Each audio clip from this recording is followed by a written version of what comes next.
నమస్కారం. నా పేరు శ్రీరామ్ శర్మ.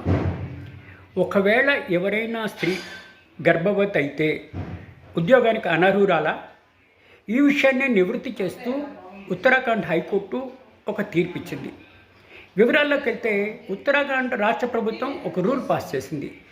గర్భవతి అయిన స్త్రీ ఇట్లా ఏదైనా నర్సింగ్ ఉద్యోగానికి పనికిరాదు అని ఒక రూల్ పెడితే మిషా ఉపాధ్యాయ అనే స్త్రీ గర్భవతి, ఆవిడ నర్సింగ్ ఆఫీసర్ ఉద్యోగానికి అప్లై చేస్తే తిరస్కరిస్తే హైకోర్టులో ఛాలెంజ్ చేస్తే తప్పు, గర్భవతి అయిన స్త్రీ ఉద్యోగానికి పనికిరాదు అని చెప్పి రూల్ పెట్టడం అది విరుద్ధంగా ఉంది, ఇటువంటి రూల్ పెట్టకూడదు అని చెప్పేసి ఈ రూల్ని కొట్టేసింది ఉత్తరాఖండ్ హైకోర్టు.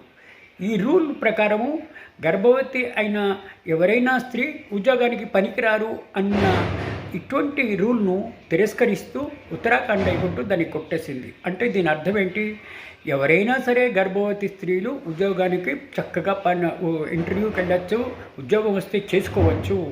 కేవలం గర్భవతి అయినంత మాత్రాన ఉద్యోగానికి అనర్హురాలు అని చెప్పడానికి వీలు లేదు అని ఈ తీర్పు ద్వారా తెలుస్తోంది.